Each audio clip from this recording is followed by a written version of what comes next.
Hello my scruffy friends and welcome to my channel again today. This one is another page for Cut to You, and for this one I have done something a little bit different. I'm using two cut files. I just felt like it. I'm using the Quilt Grid 2 and this O Snap, which is a bit of an older cut file, and this is my page. So you can see I've used those in different ways. I'm starting off here with a silhouette software process. So you can see I've opened my file in my software.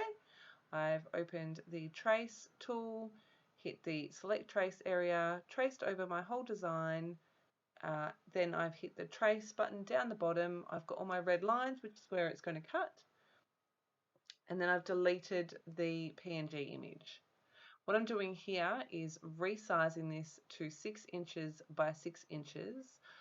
When I saw these two Quilt Grid cut files, I was like, oh my goodness, I'm going to make a stencil.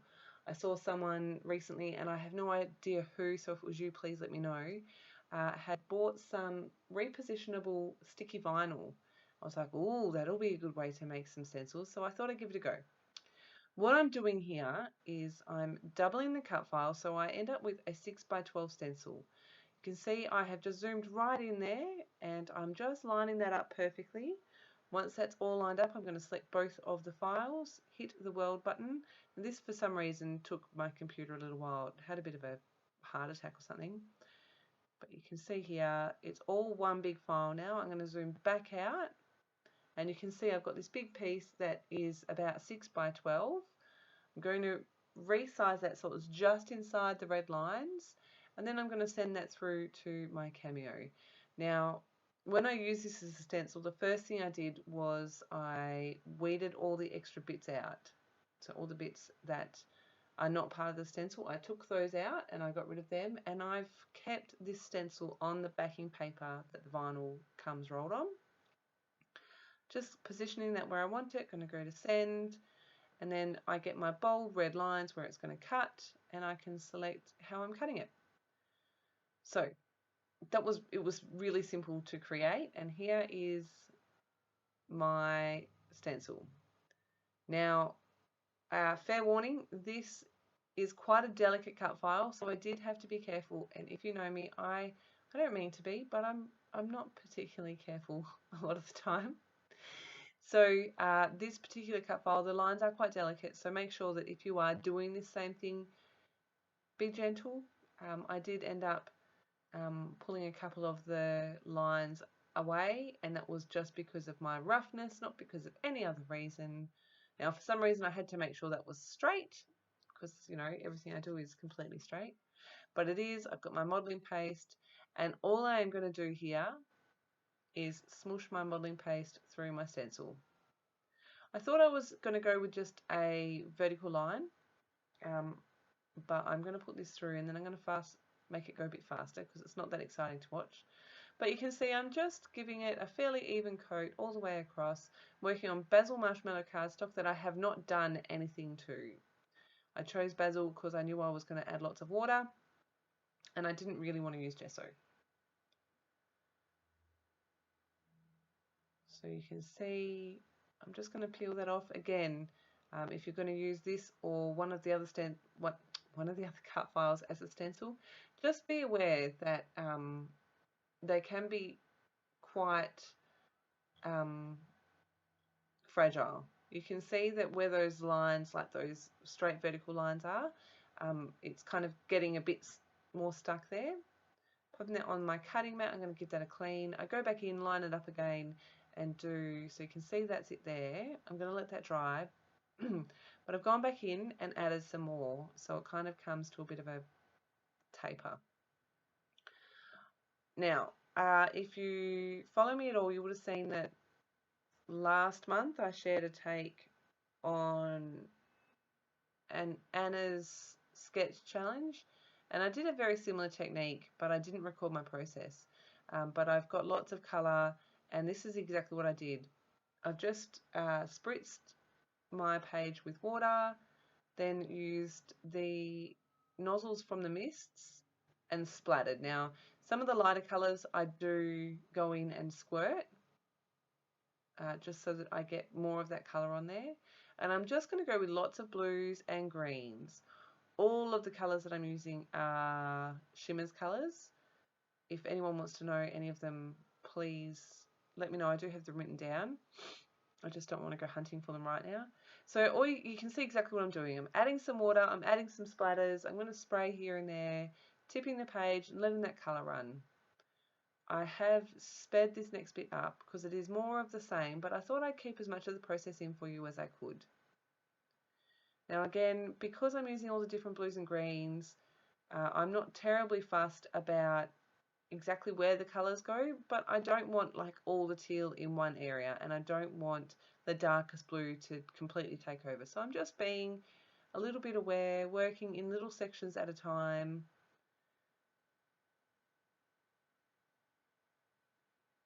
And just letting the colour move around. I found that with this longer nozzle it was harder for me to splatter. Maybe I'm just special. Totally possible. Like I mentioned, I am working on Basil Marshmallow cardstock. I knew that I was going to use a ton of water and lots of colour here. And the marshmallow lets you move the colour around as well. It is thicker than ordinary cardstock, so you can move colour around a bit more. The more colour I add, you can see that the colours kind of running off of the modelling paste a little bit, which is really cool. I really love that effect. In some of the areas it does stay stuck to, I guess, for want of a better word. But I really love how this looks in the end. I really didn't want to cover too much of it up when I got it all done. You can see I've added in some lime green there. I love lime green. It is one of my favourite colours. And I think that it works so beautifully with blues and teals. So I did add that in. I wasn't sure to start with, but I'm really glad I did in the end. At this stage too, by the way, I have no idea what photo I'm going to use, what story I'm going to tell, none whatsoever, no idea on my title or anything. I just wanted to create this stencil and play and get all this beautiful colour. So you can see I'm just adding more splatters, going back to the same colours. I think all up I used about 8 colours, I'm not really sure though. Just adding colour until I'm happy with it. This is a super easy technique. If you didn't want to do this as your background, you could also use this and then use punches or hand cut shapes. That would give some really cool texture as well.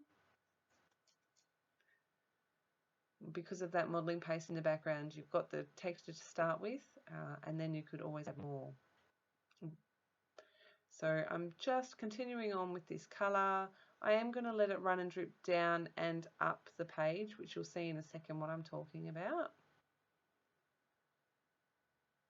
I did think about keeping all of the colour contained to where the modelling paste was, but you can see I'm like, nope, I'm going to make it drip.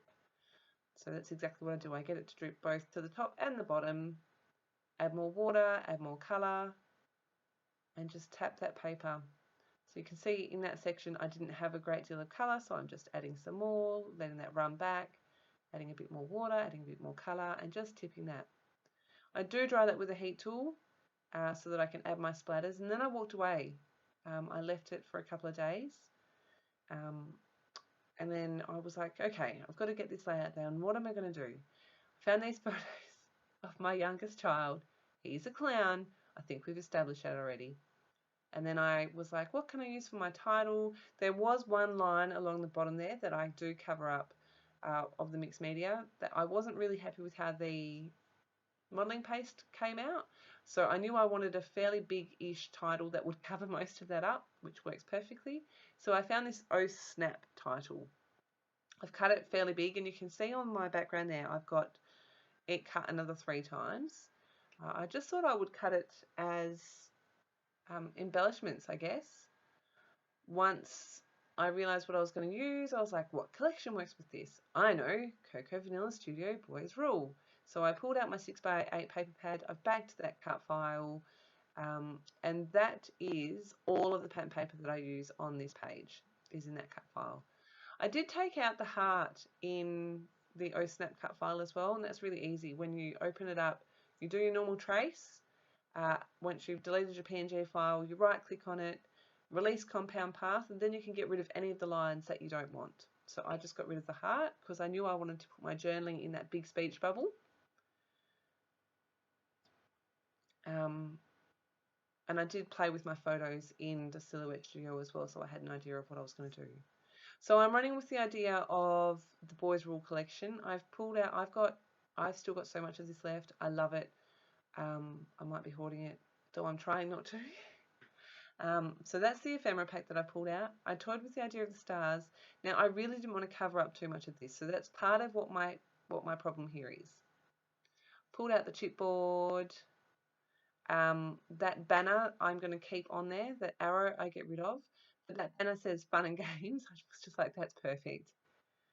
And then I've pulled out the clear stickers. I'm like, oh, perfect. These are going to add a little bit of, I wasn't sure about the black, but then I put it on and was like, yes, yes, needs the black for that bit of contrast. I found this Oh Boy to start with, and I was like, yes, yep, going with that. And then You're the Best, and this is in the same font, which I thought was another bonus. I'm going to make a triangle around my two photos, and I'm going to use clear stickers. And I use a lot, not a lot, but I do use a fair few of the clear stickers. On a page like this, they're super fun because you can still get the detail of the stickers, but you don't lose the detail of the background, which was something I really loved. Fun times. I did try this skull and crossbones, but I was like, yeah, no. Off it comes. I tried a label from the sticker sheet in there, and then I was like, oh, it's a bit kind of blocky and covering things up. What am I going to do here? Then I remembered that on the bottom of the clear sticker sheet, there are these clear phrase stickers, and I add a ton of them. No, I don't add a ton of them. I add like 6 of them or something. But, you know, along the vein of you are unique, be yourself, you crack me up, things like that.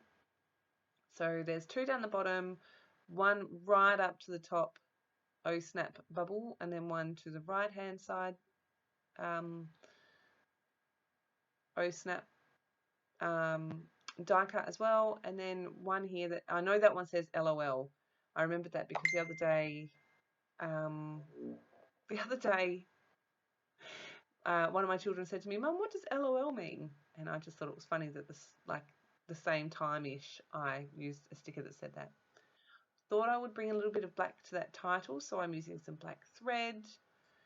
I'm not going to make you watch me stick all this down, but I did want to show you that I'm only adding wet glue to the middle of these, so along that center line, because if they are going to lift up, I'm quite happy for the extra texture and dimension. I really like what it adds to a page.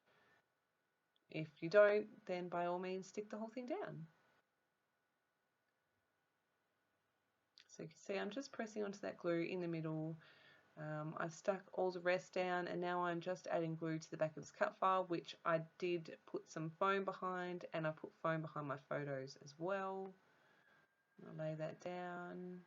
Because those stickers were stuck straight to the background, it made it easy for placement to put it back. Thought I was finished, but I wasn't, so I came back in with some enamel dots. I'm going with the darker blue, a lighter bluey aquarine colour. And then I'm going to come in again with some lime green, because lime green is awesome. These are stars. They are from Doodlebug, I think, and they're from a Halloween collection. Just going to swap these couple around. Happy with that placement. And then a few little black splatters. I remembered to cover up my photo and stuff, which is like incredible. And a few little black splatters just around where those 3 main areas are. I really like how those extra O Snap cut files have kind of blended into the background, but if you look, they're quite obvious. The extra pops of black here, I feel like just completely finished the page off. I'm really, really happy with this page. It was so super fun to put together. Oh, I left this bit in. When I did my splatters, some of the black gesso got onto those big green stars, and I've just got a cotton tip with a little bit of water and cleaned it off, and then used the other end to dry it. Here is some close-ups of it. I really love this page. It's super fun. And these photos of my boy, he cracks me up. I've got a ton of photos here. There's so many. I kind of went a bit camera happy, but lots of close-ups. Um, if you have any questions, make sure you leave them below.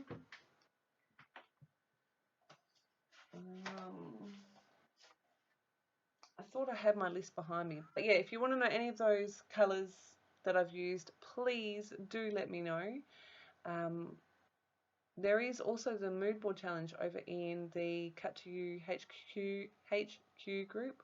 I will leave links below to both of the cut files I've used, but also to the shop, to the blog, to the Facebook grape group. It's not a grape, it's a group, Melinda. And yeah, if you have any questions, please make sure you leave them below.